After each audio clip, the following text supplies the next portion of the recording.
Greetings, everyone. Pete Pardo here from Sea of Tranquility, alongside in the co-captain's chair, Mr. Rich Catino for Sunday brunch here on Right. Sea of Tranquility. How you doing, my friend? Morning, doing good. What's up? Oh, immersed in Praying Mantis, right? As we both have been for the last couple weeks. Today is ranking the albums of Praying Mantis, legendary new wave of British heavy metal band, kind of a band that almost doesn't fit in that new wave of British heavy metal category because they really, none of their music is heavy metal to me anyway. Maybe this album a little bit. And parts of it, not even the whole thing, right? Yeah, it's right. Just, yeah. Much more of a melodic rock band with, obviously they are a hard rock band for sure. A lot of progressive rock elements in this music, a lot of ballads, really cool ballads, plenty of keyboards. But man, and I'm sure you will agree, I can't think of many other bands who are able to come up with hooks. Yes. Song after song, album after album, lineup change after lineup change, multiple singer after multiple singer, yet every album has that distinct like hook-laden sound that this band is so known for. It reminds me of early Def Leppard with the Maiden leads, a little bit of Thin Lizzy, and it's very AOR rock. It's almost like I wrote it down depending on the album. It reminds me of Talisman sometimes, and Jeff Scott Soto. The way he sings, and that band. Sometimes Saga with the keyboards. A lot of times Saga. Where the keyboards are just so bright in the mix. Reminds me a lot about that. They're kind of a mix of a lot of stuff. And thrown together, but so melodic. Oh, so melodic. I hear elements of Uriah Heep at times, especially like the more recent Uriah Heep. I don't know if you ever listened to that British band 10 with Gary Hughes on vocals. And I remember the name. Yeah, I mean, they remind me a lot of them. It's just like, crunchy guitar riffs, loads of keyboards, and these amazing like pop vocals. Just amazing. Yes. So and it's especially evident as I'm looking at the albums here, even though like we were talking about, finding information on these albums is really tough because you can't find them because they're not all available. Right. Or they're Japanese imports and they're a ton of money. They've never been properly released here, I don't think, right? To my knowledge, other than maybe the last two, I don't, So everything from Predator and Disguise from 91 up to The Journey Goes On in 2003. They're really hard to find. That's all Pony Canyon record label. Yep. And it's a pain in the ass. Yeah, if you didn't buy these back in the day, if you're here in North America as imports, good luck finding them now. Right. They're really rare. If you could find this best of, this is a good compilation of songs from Time Tells No Tales up to The Journey Goes On in 2003. And they give you the track listing, and then they have like who sang on each of the songs and who's in the lineup and everything. So you have all these singers that are listed in the credits. Man, they got to fix the font in these things. They're so small. I've said it like 3 times in the last week. It's either that or our eyesight is getting worse, right? I know, but you got Mark Freeland, Tony O'Hara, Colin Peel, Mark Thompson Smith, and they're all listed here too because they sang on these. Who's the other one I saw? Gary Barden. And who's the most recent? Well, the most recent singer is John Coopers, maybe? Yeah, Queepers or something like that. Yeah, so he's not on this compilation because he's later. He came most recent too, right? Or is he on Sanctuary also? I don't know. No, he's not on Sanctuary. Sanctuary is that Freeland guy, I believe. Okay, so Gravity and Legacy, the most recent two, is the one with the current singer. And then Sanctuary is another singer all on his own, right? I guess. Yeah, the only one album with Mike Freeland. Yeah, so there's 1, 2, 3, 4. Even Paul Di'Anno's credited in 1990 for singing on. I guess it was probably a lot of singers who did some live stuff with them, but never recorded an album. Yeah, I mean, Rich and I were joking before we went live here. If you go to the band's Wikipedia page, they've got like the whole kind of like tree. Right. There's been like 1 million guys in this band over the years. Yeah, it's crazy. And on their website, at least they have them listed, but no information on what album they sang on. But Gary Barden,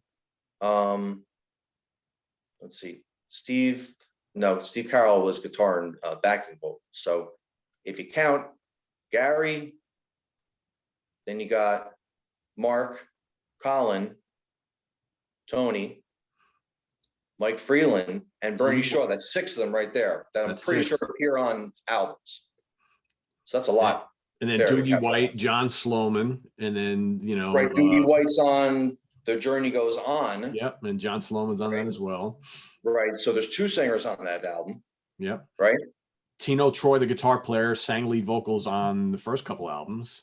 First couple, right. And then you got Sanctuary. That's the one album with, I don't know if it's the one album, but he's on it. That's the Mike Freeland album. Yeah, it's the only album. Yep, that's it. Yep. Okay. So is everybody thoroughly confused now, guys? Is everybody thoroughly confused? Because I am. But like I said, pick up this compilation. It's a good starter. And it gets you those albums from, like I was saying, from Predator in Disguise in 91 up to The Journey Goes On. And it's a lot of good songs. Yeah.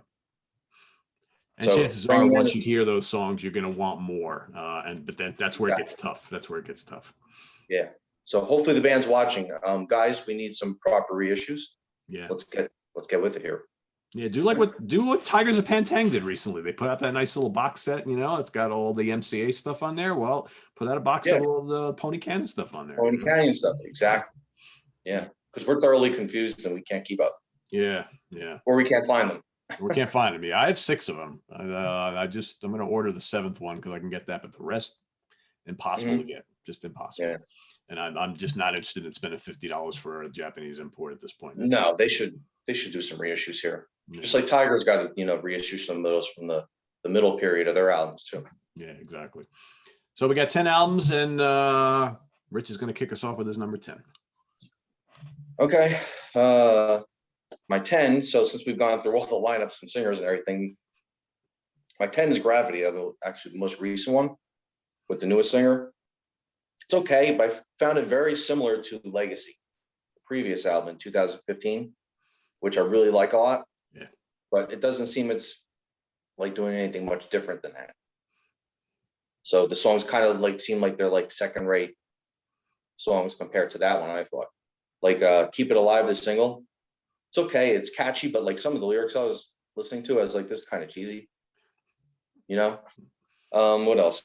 Time Can Heal is very similar to the one. You notice that? The one is great. So good. We'll talk about that. Yeah, and I was like, wow, this is way too similar to that. And it's inferior to that song too. And then I wrote down the title track and Destiny in Motion. So, you know, it's not bad, but I don't think it's their best stuff. It's probably just them, I don't know, just recycling ideas from the previous album, which was better.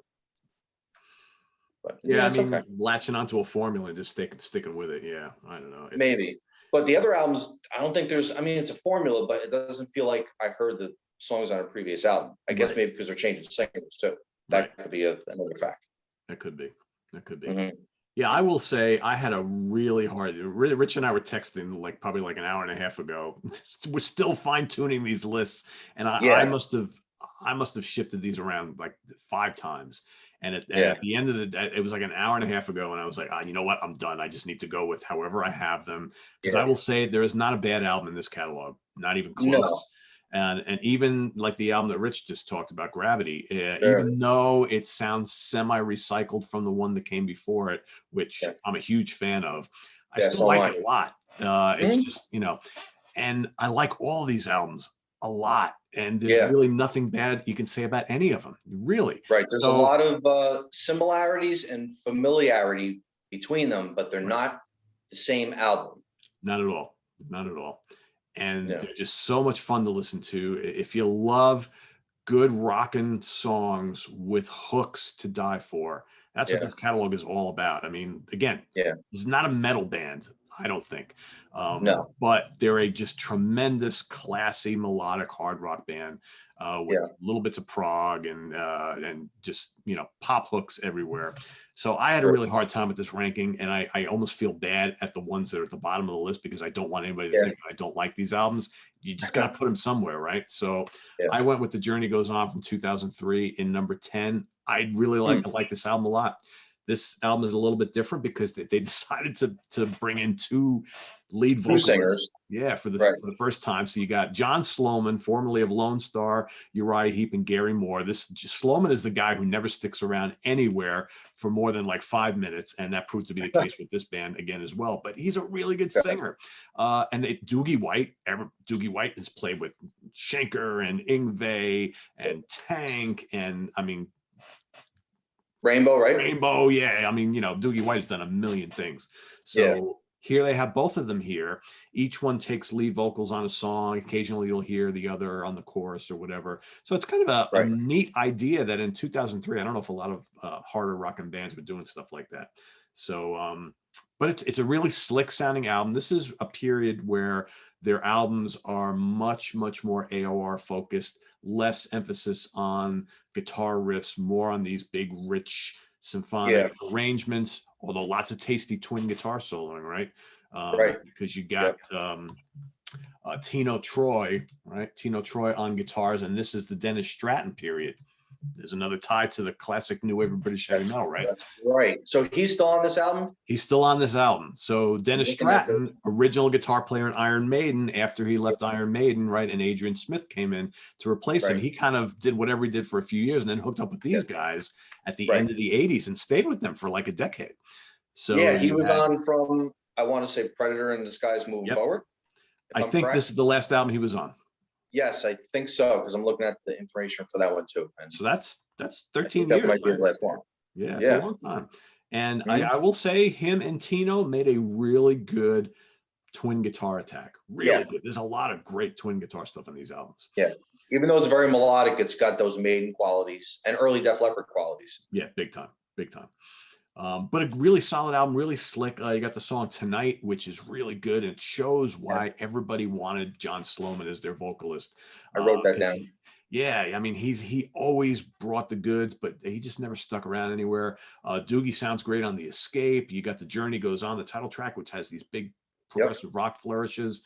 Silent War, good majestic rocker, great vocals. I thought that was rainbowish. I wrote that down. Yes, it's a good point. Yeah, absolutely. It's got some rainbow feel to it. And I think a lot of this stuff with, the keyboardy stuff with the, some good guitar riffs, very, very epic sounding. East Within, got a great Sloman vocal, nice. It's another one I wrote down too. You know what that reminded me of? Europe, Prisoners in Paradise album. Yeah, you know what? Europe is a good comparison. It's a good comparison. Yep. The voice is good. I don't know. I think it's a really good album. I like the two vocal approach. Not a lot of guitar muscle on this album, but it's still big sounding, right? So I hate that I had to put it at number 10, but something's got to go there, and I love it. You must leave it up because that's my 9. Okay, there we go. So all the same things you said, and then I wrote down Hold On for Love. I thought it was a straightforward rocker. That was cool. And If Tomorrow Never Comes, the acoustic guitar is really nice in that. But it's not a bad album. Like you said, it's got to rank someplace. It's more reserved, I thought, this album. It definitely compared to the other ones. Yeah. It's more enjoyable, very enjoyable. It is. I think for me, it's one of those albums where the vocals really shine, and because you got the two guys, it's really interesting hearing them back and forth, and that takes more of a front seat. Whereas in the past, you always had these, swirling twin guitars and the hooks and the keyboards. Here, it's like, all right, let's hear these singers, right? And there's less guitar riffs on this album for me, but I still think it's great. So, all right, my number 9, I'm going to go with 2000's Nowhere to Hide. So this is trying to make sure we get all this shit straight. This is the second album with Tony O'Hara on vocals. All right, so this is his second appearance. This, looking at my notes as you're talking, I keep on looking down. It's just like so much to keep track of with this band. It's crazy. It's like, you talk about a homework assignment, man. It's like Praying Mantis is definitely that. It's cool rediscovering all this great stuff. Oh yeah. I really like Tony O'Hara as a vocalist. It sounds completely different to every other singer they've had. He's got more of that higher pitch, higher range type of thing, which is really different. I don't like this album as much as the other one that he's on, because I think this is a much mellower album. It's way keyboard driven. Not that I dislike that, because I love keyboards. But I kind of miss the always ever present guitar stuff on their albums, which is not as prevalent on here. But man, packed with hooks. I mean, the title track absolutely soars. Cruel Winter is a good kind of slow builder that does have some tasty twin guitars, lots of keyboards, tremendous vocals. The Clock Tower is big and proggy, majestic. Can't Stop the Fire is just like a catchy AOR melodic rock song. I mean, it's just great, memorable.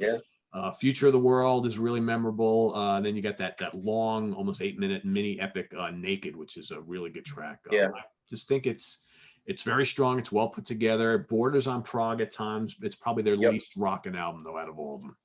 You know who they remind me of too in this period between, let's see, that one, Forever in Time, and The Power of 10. Also Magnum. Oh yeah, that's great. That's another band too. When I was listening to these guys, I was like, wow, there's so much Magnum going on here too. Absolutely, especially on this album, because Magnum was never a riffy band, right? All the hooks and tasty guitars, but a lot of keyboards. You know what? That's a really good comparison. Yeah, that totally makes sense. So if we have anybody watching who's never listened to Praying Mantis and loves Magnum, I would highly recommend this catalog. Yeah, that's a really good point, Rich. Yeah, thanks. So where are we at? 8, right? Yep. You had 9. Yeah. So I put in the debut. Time Tells No Lies from 81. My favorite artwork, by the way. Great art. That's great. Yeah, it's great. Very cool. They got some pretty cool covers. A couple of them that are pretty bland, but this is very cool. Yeah. So, it's a respectable first album, but they went away after that.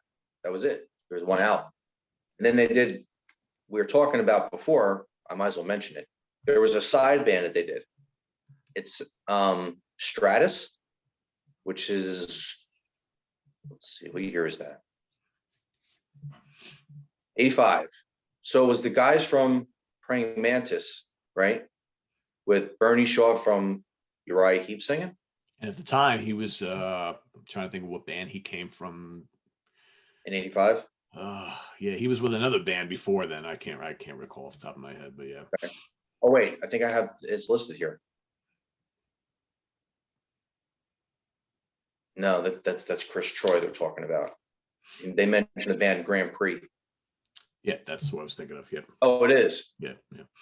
Okay, because the way it's written. Oh wait, there it is. Okay, yeah, ex Grand Prix vocalist Bernie Shaw, later Uriah Heep. So this is 85. Another album that came out after this, but that was it. But it's got Tino Troy, Chris Troy, Bernie Shaw, and Clive Burr on drums. But they were called Stratus, and the album's called Run for Your Life. So I guess, I don't know, there must have been an issue with the name or something when they broke up, and then they tried to do something different, but they had to use a different name, right? Well, I wonder if that's available. I would love to hear that. Yeah, I know. It's on YouTube though. I listened to it. It's very melodic AOR rock. Yeah. Okay. So it's not technically a Praying Mantis album. That's why it's not in their discography. Right. But if you look it up, they list it actually. Let me see. Is it listed on their website? Because where did I see it? I think I saw it. Yes, it's listed on their website as an album in their discography. But it's not Praying Mantis. It's like Gravedigger. You know Gravedigger? It's confusing. Again, it's like Gravedigger. When they put out Heavy Metal Breakdown, Witch Hunter, and War Games, then they put out another album under Digger called Stronger Than All, which was in the very early 90s, late 80s, I think. I forgot the year. Same issue. They had to change the name, I guess, because the band broke up. And some legal thing going on, which usually means that. So probably in the case of this band here, it probably because one of the other guys wasn't going to be a part of it, and of this from this album. Yeah. Another album. Yeah. So okay, so back to that album. It's a good start, but it's not quite where they would get better, I thought. So that's why I put it in my number 8. It's still enjoyable, but not great. Let's see, I put down that Maiden Meets Thin Lizzy is definitely cheated. That was kind of like their single hit, right? Yep. The Kings cover, it's okay. Not needed. Right? Yeah. What's the name of the song again? All Day. Day and All the Night. Yeah, All the Night, yeah. So yeah, Running for Tomorrow, Lovers to the Grave, is very Maiden Strange World, I thought. Yeah. Very. And then probably Children of Night's my favorite. Very Def Leppard, On Through the Night. So it's got its moments, but it's not quite there yet. They probably could have used another album or two, and they really probably would have put out something really good. Yeah, I really struggled where to put that album, and I ultimately ranked it a bit higher. I know there's going to be a ton of people who are going to rank that as their number one simply Right. because they haven't listened to any of these other ones, right? Right. Because I know there's a lot of people that love that debut. It's not a great sounding album. Like the production's No, like kind of weak. no. But yeah, but you know what? I mean, that album for me, it's like it's kind of like that first Tigers of Pantang album, right? There's some Yeah, people that's the best thing they ever did. exactly. To me, it's like it was a starting point. I'm not big on the Right. vocals, but well, we'll get to. They need another album to get better. Yeah, exactly. All right, so if you can hold it up, Gravity is my number 8 from 2018. Right. So again, that's the second album with John Queepers, I guess is how he says his name on vocals. I mean, to me, it's a winner. It is very similar to the album that came before it, which we'll both talk about in a bit. I like Keep It Alive, Big and Energetic. Mantis Anthem is a really cool song. Time Can Heal. I mean, one of the things that about that album and the one that came before it is, man, if that was released in like 1985 or 86, potentially could have done huge business. I mean, it's just like, it just screams 80s hard rock. It's totally does. Totally does. Yep. Ghost of the Past is good, nice symphonic track. Destiny in Motion is another, like, God, can't miss melodic rock song with a tremendous hook. I think for me, the reason why I rank this album a little lower than the one before it, there's probably, for my money, a few too many mellower songs on it. It kind of sags a little bit as you get like halfway through the album, but it's still, I think it's strong. Killer production. I mean, it's the album sounds amazing, and I love the album cover, but it's definitely a step down from the one that we'll both talk about in a little bit. So Legacy. Yeah. So 7, right? Yep, 7. So Nowhere to Hide. You have that one. Yep. Which all the same. It's funny. You pointed out all the same songs you said that I was going to mention, and then SOS I wrote down too. Yeah, SOS is good. Yeah. Yeah. Good solid record. I mean, yeah. And who's the singer on that one now? That is Tony O'Hora. That's his second album with Tony. Second album, okay. Yeah. So if that's 98, then he's not, because the Power of 10 in 95 is Gary Barden. Yeah, the Power of 10 95 is Gary Barden. So if that's the case, then is he on Cry for the New World in 93? No, so Forever in Time is the first album with Tony O'Hora, and then Nowhere to Hide is the second with him. So that's 2000. I know this is confusing as all hell, this whole catalog. It is, yeah. And then you get like 3 times in the catalog where there's this like lull of nothing, like 6 years or 10 years gap where they didn't do anything. So it's like trying to keep track of when they stopped and started and broke up and reunited. It's just like, it's just constant. Right. Well, it's 10 years between Time Tells No Tales and Predator in Disguise in 91. Yep. And then they pumped out a couple, and then they took a break again, and then they pumped out a couple, and they took a break again. It's just like The Journey Goes On is 2003, and then Sanctuary is 2009. 7 years. Yeah. It's a confusing history with these guys. Confusing. Yeah. All right, my number 7. I'm gonna go with the big reunion album in 1991, Predator in Disguise.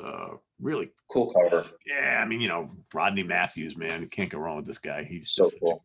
Great artist. Yeah, I mean, this is a good album considering it had been 10 years. But I will say that this does not sound at all like that first album, for the most part. No, I mean, it's almost like one of my complaints about the first album. It's just production wise, it's kind of subpar. And I think that they showed, and I'll get to it, I'm getting ahead of the game here, but they showed they could write real good hooks and stuff like that, but I think they didn't know what to do with them quite yet. Here, I think, is where you're finally starting to hear everything kind of coming together. So in here, this is the first album with Dennis Stratton, ex-Iron Maiden on guitars.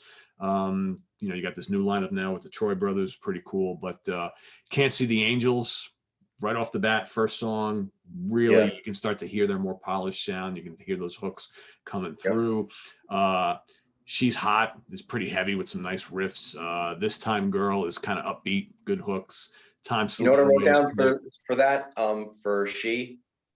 it totally reminds me of the first two Hurricane albums. Remember Hurricane? Oh, absolutely. Wow, that's the name I haven't heard. Or you remember Doug Aldridge's first band, Lion? I've heard of them, never heard them. All right, so if you heard Lion, and then if you know the first two Hurricane albums, that song is so influenced by that period, you know, the late 80s, early 90s, the 80s hard rock, you know, metal bands, the glam metal, you want to call them. Yeah. Yeah. Interesting. Yeah, that's, and this whole album's like that. You know, you got there's even an instrumental on here, the horn, which is pretty cool. And Yeah. then Battle Royal might be one of my favorite tracks on here. It's just this big majestic rocker. And even the ballads are really good on this album. I mean, it's, you know, this is a band that would do a couple ballads and really strong. I think it's a good return for them. It's not one of their best albums, but I think after 10 years away, I'm pretty damn solid. I like it. They put out 4 albums in the 90s. Yeah. So people were looking for, even though it wasn't released in America, you were able to get imports, you know, melodic, hard rock / metal. This is one of those bands. And you know who's another one that, actually, now that we're talking about them, that reminds me of them also, aside from Magnum, who are also putting out albums in the 90s too. Yeah. Another one is like, that's like this, is Royal Hunt. Oh, yeah. Good. Right? Yeah. With the keyboards and the guitars and the big hooks and the melodies. And they also were putting out great music in the 90s. Yeah, Royal Hunt's a great band. I would say Royal Hunt probably a little heavier than these guys, but yeah, really good melodic, a lot of keys, shredding guitars. Yeah, very similar to this. Yep. Yeah. It's funny. You think of the 10 years that these guys kind of went away, and then they came back in the 90s with this sound, and we're going to talk about a lot of these albums, and we are talking about a lot of these albums. It's almost like if these guys just like stayed together and put these albums out in the 80s, they would have been huge. Because by the time the 90s came, nobody was listening to this kind of stuff anymore. Right. What a shame, man. It's just, what a shame. I know. Predator, A Cry for the New World, and The Power of 10 would have been great in the 80s. Absolutely. Yeah, absolutely. Yep. It's a damn shame, man. It's like, and, you know, give them credit for sticking to their guns, but it's like, you know, man, you guys should have just somehow made it work in 82, and because these albums would have been monster sellers. I just, there's no way around it. You listen to them now and you're like, oh, it's like a decade too late. That's why they need some reissues, so people in America and elsewhere around the world, you know, can rediscover these things. Yeah, absolutely. All right, number 6. What do you got? 6, Forever in Time from 98. Do you have that one? I do. Another cool cover. Look at that. Yeah, I was gonna say another one of my favorites. That one, Time Tells No Lies, and Predator in Disguise are probably my top 3. I would say Legacy is really good too. I like Legacy. Yes, that's probably my 4, I think. But another great cover. Yeah, another album that's not easy to find. I don't have it. So this is the album that I wrote down, like we were talking about before, the Talisman harmonies. Reminds me of Jeff Scott Soto. The songs I wrote down were The Messiah, Twin Leads, Best Years, which I think Best Years is actually on this compilation. To get this compilation, yes. Best Years, and I want to say Don't Be Afraid of the Dark. Is that on that album too, if I'm correct? Because I didn't write it down, but I thought it was. No, not on this one. It's not on that one? Maybe it's on Nowhere to Hide. I wrote it down. It's on one of those albums. But yeah, Best Years is on this one. The best of, and then you got Blood of an Angel and Remember My Name, the ballad, and the title track I wrote down. Great songs. Yeah, it's a really good album. That's probably and I'll get to it in a couple of minutes, but that's the album that probably moved the most in my list over the last like day or two. I was like, where do I put this damn thing? I gotta check and see what album that is on now, if I could read the print, because I know where it comes from. Oh, To the Power of 10. Don't Be Afraid of the Dark. Yeah, it's on To the Power of 10. Oh, okay. Yeah. And that's my number 6, To the Power of 10. Which is 95, which is another great album. Yeah, from 95. Yep. This is the only album with Gary Barden on vocals, formerly of Michael Schenker Group. I will say, I think this is the best vocal performance of his career on this album. Great. I think he sounds even better on this album than he does on Schenker's albums. It's amazing, because Yeah. this is a good decade after he stopped, playing and touring with Schenker. Yeah. And it's just, and kudos to this band for plucking him out to sing for them, even though it was pretty brief. Because what else was Gary Barden doing in the '90s? I don't remember. What else did he appear on? Anything else? There was one other. He did this other album, and I can't even think of the name of the band. It was like a little super group. It was him on vocals. It was Bernie Torme on guitars. I don't even remember who else was in the band. I can't remember. I have the CD somewhere, and it was okay. It wasn't that great. But that was probably like after '95. That was probably like late '90s, maybe early 2000s. Can't even remember. But anyway, so back to the Power 10. Really good album. Lot of twin guitar majesty on this album. If you love hearing that sort of thing, Maiden, Thin Lizzy, Def Leppard, it's all over this album. Barden sounds great. Don't Be Afraid of the Dark is what Rich just mentioned. Just absolutely. Which you can find on this, like I was saying, compilation. Such a great song. Bring on the Night, big hard rocker. Ball of Confusion also rocks. Another Time, Another Place is good, atmospheric, really good vocals and keyboards. The title track kicks ass, great chorus, killer chorus. Victory is this big, majestic rocker. Like I said, I think this is Gary Barden's best vocal performance on any album ever, and it's too bad they didn't make it last. But for one album, really good stuff. That's my number. And it's funny, all the songs you're picking are ones I wrote down.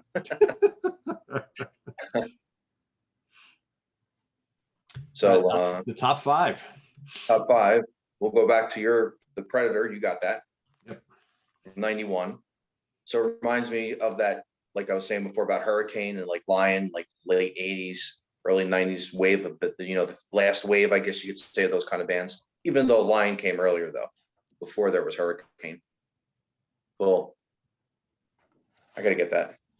Yeah, I mean this. I bought this a while ago, and it's a Japanese import. So I couldn't tell you how much I paid for it back in the day, but it's going for big bucks now. But it's where it's. Maybe we'll get some reissues soon. They're due. I mean, if these are so hard to find, they were never released here. They got to do it properly, right? Yeah, they do. They do. So what did I write down? This Time Girl, Time Slipping Away. Listen to Your Heart, right? Very AOR light, I thought, that one, but good. Still Want You is the upbeat rocker. Yep, I like that. The Horn, which you said too, right? You mentioned the Horn, didn't you? Yeah, good instrumental. To my knowledge, that's the only instrumental they ever did. I can't think of any. Kind of reminds me of old school Praying Mantis. That's all. And you mentioned Battle Royale too, right? Yep. Yeah, and Only You, which has more guitars. Yeah, it's a cool album. I like it. Great artwork, reflects a great album, great music. Yeah, it's totally bizarre when you look at it, but it's just so cool looking. I know. Typical Rodney Matthews fashion, right? It's cool. Good stuff. But it's very fitting for a band called Praying Mantis.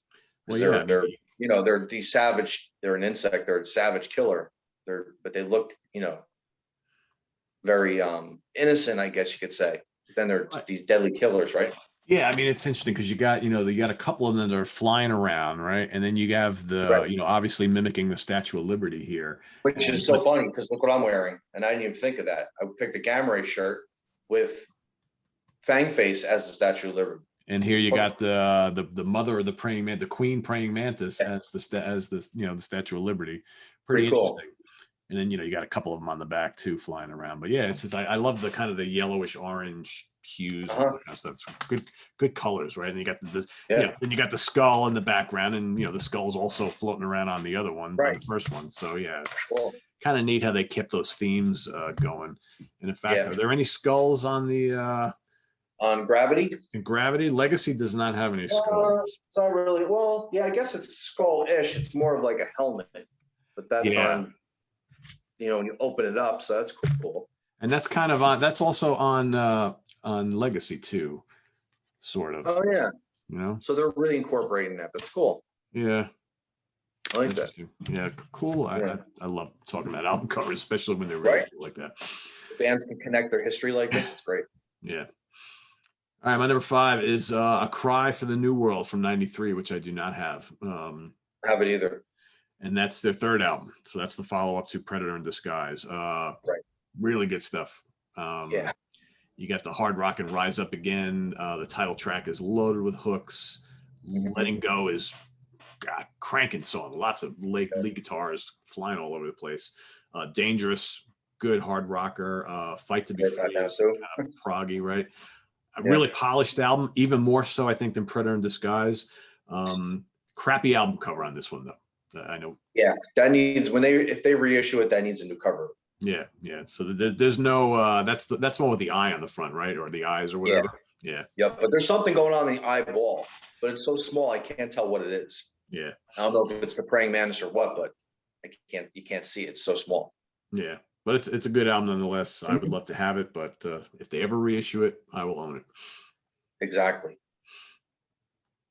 So what is this, 4 now? Number 4, yep. 4, going with the Power of 10 from 95, going with Gary. So all the same songs you said. Don't Be Afraid of the Dark, I wrote down. Another Time, Another Place. Title track has more guitars, the big backing vocals, A Little Angel, Only the Children Cry, and Night and Day I wrote down too. Yeah. I like a lot.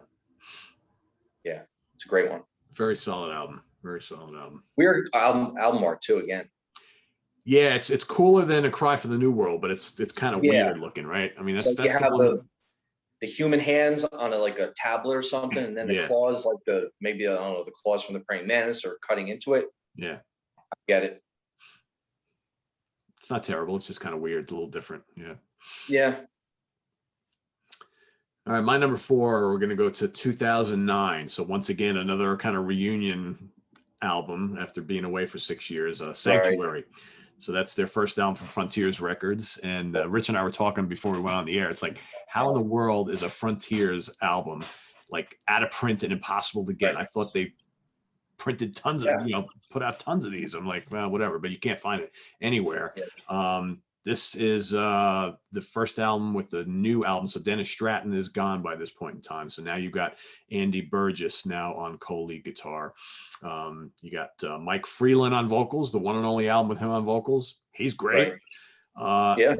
This album is pretty heavy. Tino Troy's still there, though. I think Tino Troy is the only guy that's there constant. Am I correct? Tino and his brother, the bass player, Chris. Chris Troy. Yeah, right. Tino and Chris Troy are both the constants throughout the whole history. And this is the first with Andy on guitar, and Andy is still with the band, to my knowledge, to this day. Let me see. I'll check the lineup because I'm on their page too. I'm going back and forth here. But this could possibly be their heaviest album. It's pretty rocking. I like it. Yes, Andy's still there. It's Andy, John singing, Tino Troy, Chris Troy on bass, and then Hans Zant on drums. Yeah. And Hans's name is interesting. He's got his real name is Hans Int Zant. Like he's got this IN apostrophe T. It's like, what is that? Very different. Yeah. Yeah. And they've been together as a band, as a unit for a while now. So it's like their longest lasting lineup, I think. But Sanctuary just kicks ass. In Time, big rocker, Restless Heart, hooks, but just sizzling guitars. Tears in the Rain, another really good song. So High. Not to be confused with Triumph. Yes, exactly. Yeah. Who another band that they remind me of during this period too. A little bit, yeah. Triumph, a little bit too, right? Yeah, a little bit. With the guitars and the keys. Yeah. Mid 80s Triumph. Yep. That's another good comparison. Yeah, I mean, this is one of those bands that if you haven't listened to, guys, there's so much to like about them. If you like good, accessible, hard rock music that's just got amazing vocals and hooks and all that kind of stuff. But it's I mean, who musically, doesn't? That's right. Everybody loves that. Big hooks, great melodies. Yeah, why not? Riffs, right? Tasty guitars. There you go. Yeah, keyboard, stuff, right? So High reminds me of current Uriah Heep quite a bit. I hear that song, I'm like, oh, it sounds like the Bernie Shaw era of Heep. Touch the Rainbows, big, heavy. Threshold of a Dream's got these cool acoustic guitars. Reminds me of these guys. Reminds me of Gamma Ray a little bit. Oh, really? Yeah. Yeah. The Touch the Rainbow song? Yeah. Touch the Rainbow and Threshold of a Dream, which you just mentioned too. Yeah, Threshold of a Dream. So weird. I put those two down and I put them together because it reminds me of Gamma Ray and a little bit of Ed Guy. Yeah, I could see the Ed Guy thing. Yeah. Ed Guy in their prime, the middle period. Yeah. I could see that. Yeah, Sanctuary is a great album. I tossed about ranking it higher because it's really damn good. No, But it's hard to rank these albums. There's some good stuff here. So that's my number 4. that's my number 3. Cool. I would love to own it. All the same reasons. And like you said, it's got the harder guitars too, which I really like. Yeah. It's a little more guitar driven than their previous albums. And even more than the more recent albums too. Yeah, although there's still I think you gotta give it up to Andy, their new, Andy Burgess, because even the 2 recent albums, when you do hear the riffs, they're big and crunchy and metallic, and I think that's kind of Andy's influence a bit, I'm guessing, because none of the earlier albums, with the exception of like the debut, really are big on a lot of riffs. They're really not riffy albums at all. No, I don't think so. Yeah, but they do kind of balance between the keys and the guitars, I think, pretty well.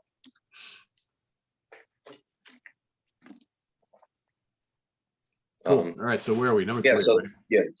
What did I say everything about that album? Yeah. I don't know. That's Highway. Yeah. Oh, I wrote down Highway too for Sanctuary. Oh, okay, cool. Great 80s hook, I thought, for that song. That's the most retro song I think on that album is Highway. Very good. Yeah, because otherwise Sanctuary is a pretty much a more modern sounding Praying Mantis album. And I don't mean modern by like modern rock type of thing. It's just Praying. You can tell it's in the 2000s and they're just, kicking ass, wanting to get a little heavier. And but yet, like Rich said, there's still those 80s hooks that are in their music, which they'll never get rid of. That's the trademark, right? Can't lose it. Yeah. So my number 3, again, I had a hard time where to place this one because I appreciate it so much for its significance, but I think they have better albums. Time Tells No Tales, right? The debut. I know there's going to be a lot of people that this is going to be their number 1. Rich had it ranked much lower, and I can totally understand that because I think the polish that we've come to love about this band is not quite here yet. There still is some of that. But you can hear there's moments of it. Oh yeah, absolutely. Again, this is along with Sanctuary, probably this is their hardest rocking album. Yes. But more so in that, even though it's not traditional new wave or British heavy metal-ish in the truest sense, there's enough of those elements here that you can totally see why they were classified as such. But it's all really catchy. A lot of good twin guitar stuff going on here. You mentioned Cheated, which is great. Running for Tomorrow, it's got a big epic sound. Rich City Kids, good crisp rocker, I think. Lovers to the Grave is kind of atmospheric. Panic in the Streets is typical new wave of British heavy metal. Big galloping, kind of like early Maiden, early Def Leppard.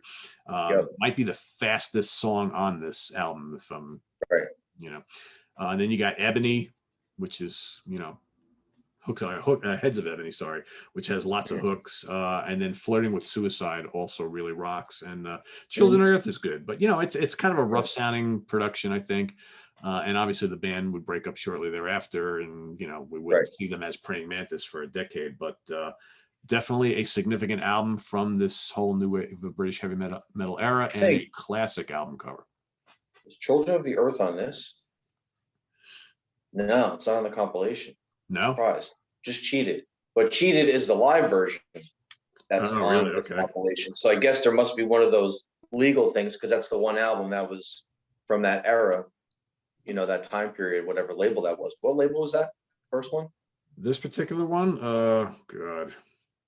So it's not on the compilation, but Cheated is, but it's a live version. So they couldn't take it from, the first studio album. So there must be, some kind of thing going on here. Yeah, let me see. Where was this? What label was this released on? Let me see. Arista. Zomba Publishing. That's not the originally Arista. Arista. Okay. Yeah. Wow. So imagine that. So you get a major label deal on Arista, and then you break up and you're gone. Because just imagine, imagine all this stuff being released on Arista, right? Yeah. Like in the 80s. Yeah. We'd be talking a bit differently about Praying Mantis today if that was the case. So. Yep. So we're at 2, right? Yep, top 2. You got Legacy? That's one I got to get because I have it downloaded. I don't have the album. I need to get it. Another great cover. Yeah. Oh yeah. This is great. Great stuff. Very cool. And here's That's the man. Yeah. Second most recent album behind Gravity. So it was 2015. Yeah. So this reminds me of Gamma Ray meets Iron Maiden, I thought. Still got the AOR elements going on, but it's got that European power metal thing going on too, like Fight for Your Honor. The first song in the video, it's got that spirit to it. The One is one of their best hooks they wrote in the past 20 years. You know, it's so catchy. And that was a single too. Yeah, I mean, this whole album is just loaded with the One. I love Tokyo. Tokyo is so catchy and punchy, right? So it's simple. It's to the point, but it's so catchy and punchy. I think it's great. What else? Better Man, Eyes of a Child, The Runner, and Fallen Angel I wrote down too. Whole album is great. It's really good. But those are my favorites off of that one. I remember when that album came out, and right around the same time, we also had that Diamond Head came out with a new album. And like last week, we talked about Tigers of Pantang. So all of a sudden you had three, and then you can talk about Satan too. All of a sudden you had these four like new wave of British heavy metal bands, which most people had left for dead, and coming out with these amazing new records with these new lineups and making some of the best music of their career. It's crazy. I know. Everybody has. Steve Grimmett's Grim Reaper. Demon put out a new album in the past few years. Yep. Who was the other one? Cloven Hoof is really good. That last one was really good from a couple years ago. Which I haven't heard. Yeah. Okay. Yeah. It was killer. And then, you got Saxon still releasing great album after great album, right? So Saxon never stopped. Yeah. They're the only ones I think that didn't stop, correct? Everybody else went away after the 80s. Yeah. Yeah. Saxon, to my knowledge, have never kind of aside from Praying Mantis and Tigers. Yeah. But it was all import stuff over, Japanese releases and things. Yeah, exactly. Yeah. It's cool stuff. Yeah. My number two, another one that moved up pretty high on my list. Forever in Time. Cool. Good stuff. Produced by Chris Tsangarides. Right? Nice. So that tie to Thin Lizzy and, all those other bands that he worked with over the years. This is a really good sounding album. Another great Rodney Matthews cover art there. Pretty damn cool. We got the pyramids and whatnot. So here, this is the first album with Tony O'Hora on vocals. And like I said, I think out of all the singers they've had, he's the most unique sounding because he's got more of that upper register thing going, but it really works. So, so here he's joining the Troy brothers, Dennis Stratton, of course, on guitars, and Bruce Bislin on drums. A lot of memorable songs on here. What do we got? Wasted Years. A lot of hooks, a lot of twin guitars. The Messiah, it's got a killer chorus. Best Years, big and bouncy, kind of proggy almost a little bit. Blood of an Angel's got that majestic feel, but it really rocks. And I love the darker Valley of the Kings. Great song. And then Man Behind the Mask, I think, is also a really, really killer song. I dig this. If it wasn't for my number one, this would be my number one. It's that. Yeah, that was where was that one again? Forever in Time. Where did I put that one? That was number 6. So yeah, it was about in the middle of the pack. Yeah. Yep. Yeah, middle. Yeah. Yeah, it's good. So that's my number 2. All right. Number 1 is Cry for the New World, which you don't have that one either. So we don't have the artwork to show. Yeah. But it's the one with the close up of the eye, and then we can't tell what's going on in the eye, if it's the Praying Mantis or what. But it's the second album after the reunion when they got back together. And I think they really got their groove on this one. Really like it. Yeah, it's a good one. I mean, I wrote down Rise Up Again and Cry for the New World. That hook has been in my head all weekend. All weekend. That's going to be one of the songs I'm picking for tomorrow, by the way. Because I just can't stop. I can't stop hearing it. A Moment in Your Life, Letting Go, Dangerous is such a great rocker. Fight to Be Free and Journeyman, Final Eclipse, everything. There's 11 songs on this album. I won't skip any of them. Yeah, it's I need to get this on CD. That's not going to cost a ton of money. I know. I think I need. So I'm ordering. I have 6 right now, right? I think I have 6. I'm going to order Gravity, and you can get it for like $5.99. Gravity is cheap. I noticed that. Really cheap. And then the other 3, Cry for the New World, Sanctuary, and To the Power of 10 are like way expensive. Yeah. And it's like even before I knew we were doing this, within the past year, I've been looking up trying to get these albums. and Predator, Cry for the New World, Power of 10, Forever in Time, Nowhere to Hide, and The Journey Goes On. Everything is a Japanese import. Yeah, I'm glad I bought those 20 years ago. I should have scooped up the other one at the time. Yeah, it's like crazy. Who knew? Yeah. They're just not printing a lot of these CDs as much as they used to, you know. So yeah, but it seems like a lot of people have been doing, you know, box sets and reissues of albums that are on a certain label or a certain time period. So hopefully these guys, if they're watching, they're going to do this. They're going to see there's some kind of demand for it. Yeah. So if anybody in the band is watching this show, feel free to reach out to us. We're happy to have you on. And one of the questions you're going to get asked is, when's the reissues coming from this? Right. When the reissues coming? All right. My number one, I'm sure it's no surprise, is Legacy from 2015. I played this all the time when it came out. And this was one of my favorites of the year. And this is just such a great album. I mean, it's the first one with John on vocals, and he just nailed it. He's such a good singer. Big production values on this album. Vocals are great. Tons of keyboards. The riffs are big and metallic. Lots of soloing. It's just so good. Rich mentioned a lot of the best songs. Fight for Your Honor is amazing.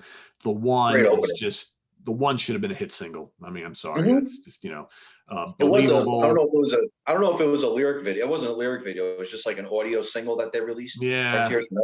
Yeah. In a perfect world, that's like #1 best-selling single on the charts. I mean, it's just incredible. It's so good.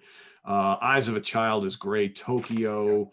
All I See is another one with a really, really great, catchy hook. I've said it before. I'll say it again. If this album was released in 1985, 86, or 87, this does huge business. It's just, there's not a doubt in my mind. It's so good. I mean, it's got memorable songs. The melodies are absolutely through the roof. It rocks big time. The musicianship's great. And it's, you know, Tino, Troy, and Andy Burgess, the two guitar players, actually produced the album. It sounds amazing. And then you got this can't miss artwork on here. And just, I love it.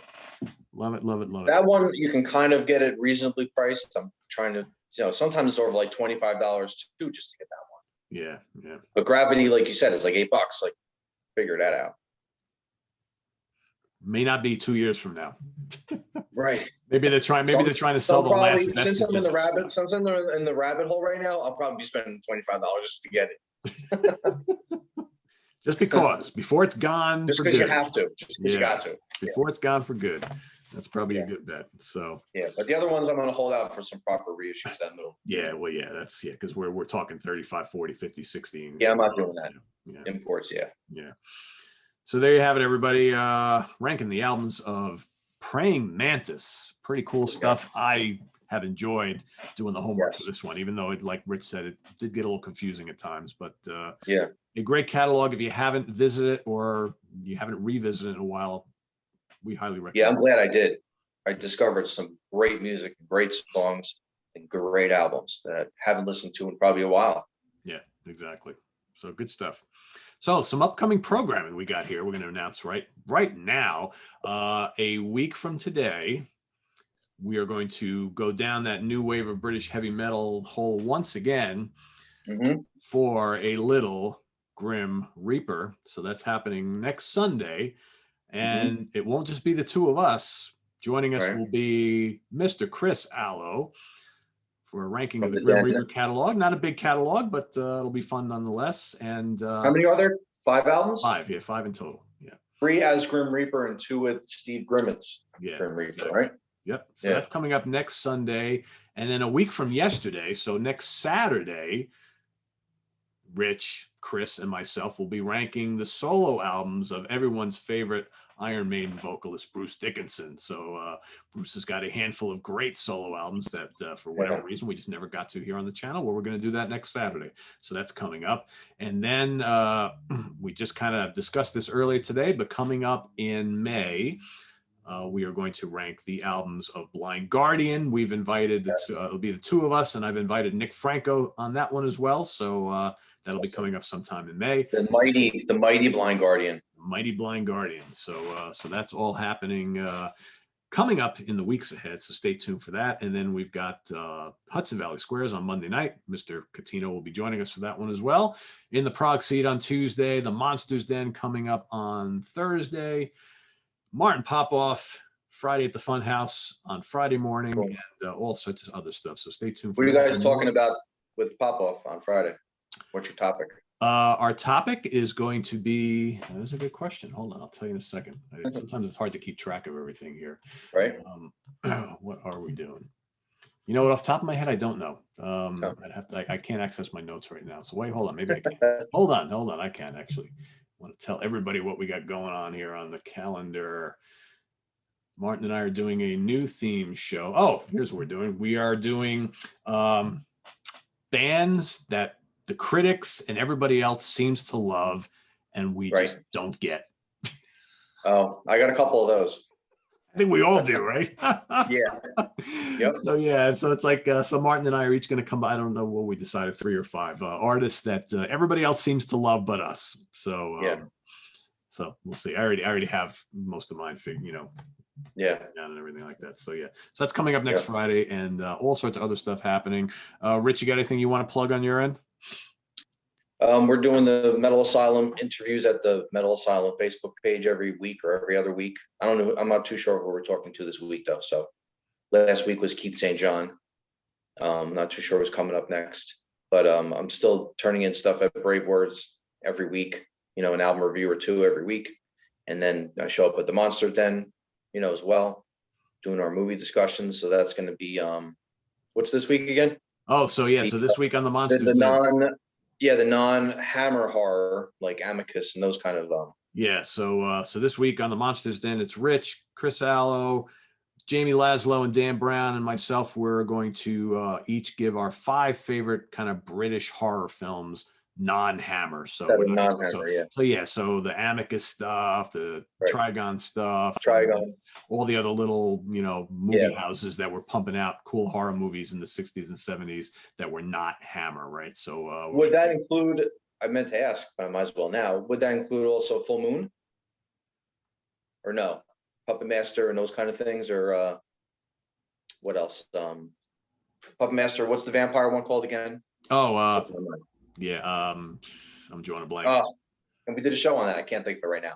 But anyway, would that fall into that category? That's it's a British company, right? So it's, yeah, I think so. I would think so. Yeah, I guess. I mean, I'm probably going to keep mine a little more vintage and do like 60s and 70s because there's so many good stuff. But yeah, I mean, I totally didn't even think of that, because there are some cool British horror movie houses that have popped up. Oh, Subspecies. Subspecies. Yeah, that's it. Yes. Yeah. I haven't seen that in a million years. Yeah. So tune in for that on Thursday and see what we all come up with. That should be fun. And this is on the web at www.seaoftranquility.org. We're on Facebook. We're on Twitter. Of course, we're here on YouTube all the damn time. So for Rich Catino, I am Pete Pardo. Have a good rest of the weekend, everybody. Thanks, everybody. We'll see you tomorrow night. Take care. Bye-bye. See ya.